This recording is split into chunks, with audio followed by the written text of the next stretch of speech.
So Sean, the headline that Sean had when he reviewed Poor Things last week was Wes Anderson porno movie, and that was the headline that Sean had when he spoke about this last week.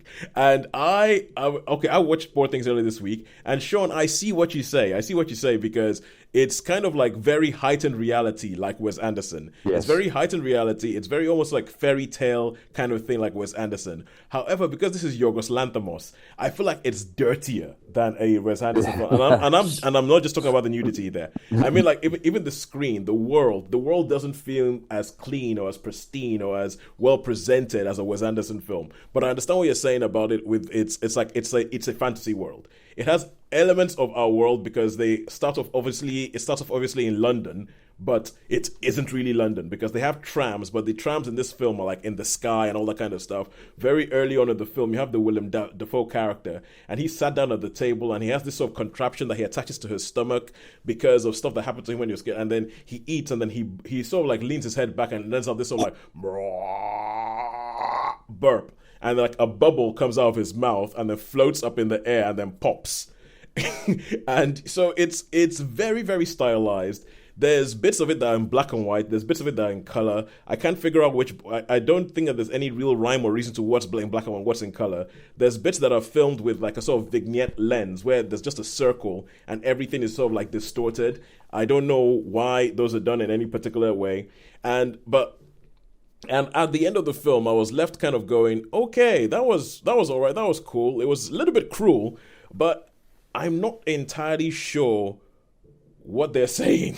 I'm not entirely sure what they're saying, or like, because you can use like this fantasy world as a way of saying something about our world, and I think that there is something being said in there about the way women are viewed. But not being a woman, I'm going to hand over to Holly now to tell you what you thought about the film. I really enjoyed it. Yeah. I think the first thing I said was, well, that's completely unhinged. Um, and rather wonderful. And it did feel like it captured the sort of the expectations of women to be a certain way, and the fact that Emma Stone's character didn't have that capacity to appreciate that this was an expectation, so didn't do it. Yeah. Did what she thought what she wanted to do.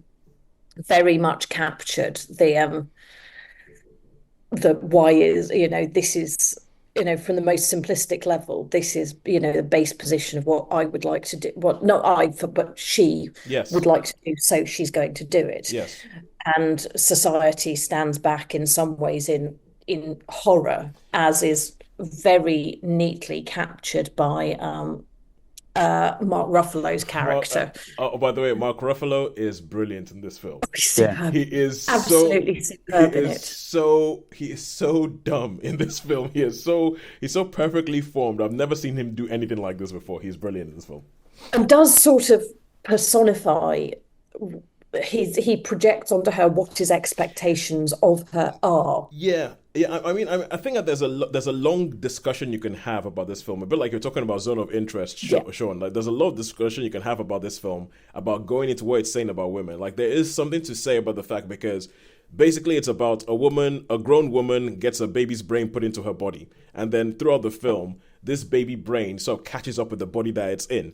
And so it's all about what happens, what she goes through. It does this whole thing that I'm not sure about, where it essentially uses sex as this big be all and end all, and sex as being this big liberator, and like essentially sex plays a big part of this film. She starts a lot of her development comes through sex in this film, and there is something to be said about the fact that when she is more baby-like and more childlike, that's when a lot of the world and a lot of the men seem to be like, oh yes, and they feel like, and then the more she grows into a woman and the more that she gets her own brain and she has her own thing, they start finding her unattractive. They don't like her increased agency. Yes, exactly. They don't like the fact that she can think for herself and she can do things for herself. But I think that there's a big part of it that because she hasn't had society telling her this is what you're supposed to be like, as her brain was developing, her brain developed too much, so she's like, I don't see why I should be like that. I'm going to be like this. And I think that there's something like that. But then the final scene of the film is just plain weird. Yes, it's just playing it with is. It's absolutely bizarre, wonderful, it's just but completely weird. Uh, yeah, exactly, Sean, exactly. I mean, I was like, yeah, what yeah, does yeah. I suppose. what does that Yeah, have to do with anything?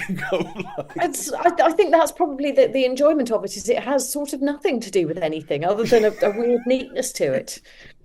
yeah, no, And it's, it just seemed a bit. So I thought it was one of those things where, I think Sean, you gave it a three. I think three. Yeah, I I think I gave it a strong three. Yeah. a strong three. I probably Mm. would go with a four. I think I'm the going Yeah. five.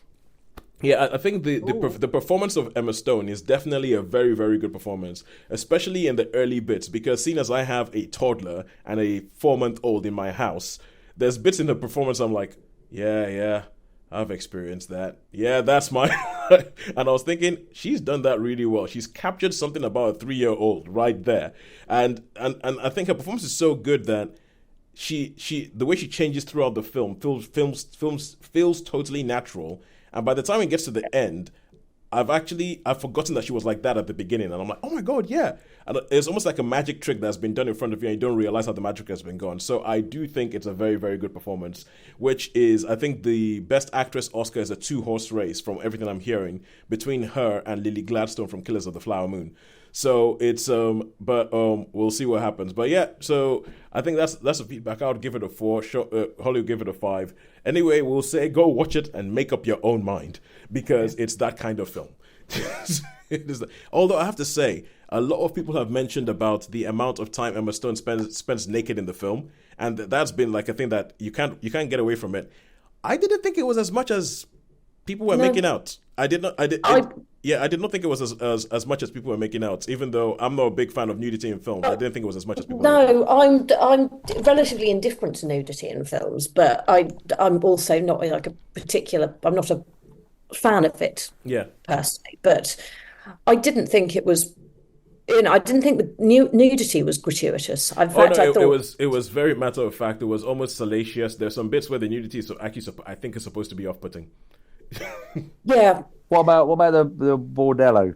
What about that? What Oh, did you the think French of the? the French brothel. Yeah, I mean that section. I mean is there, but that section is not a massive part of the film. No, no, no, no, but it no. is very But odd. it's, Yeah, it's very odd. Yeah, it's very odd. It made me think of Delicatessen, like the I think it was Jean Pierre Jeunet movie from the 90s. Like it's mhm. shot weird and it's almost kind of like that's the word grotesque.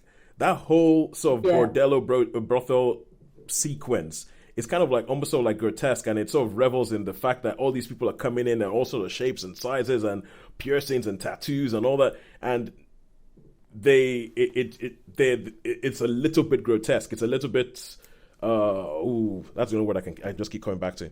yeah. But I yeah, think grotesque is a good word. yeah. So but as it's almost sort of like celebrating the grotesque thing, and then but I'm puncturing that scene every now and then with Mark Ruffalo being an idiot. That's He Marvel. was good. Mark Ruffalo was But Mark good. Ruffalo was brilliant. Mark Ruffalo was Yeah. he was a sublime idiot in this film. So all Yes, right, yes. Yeah. yeah.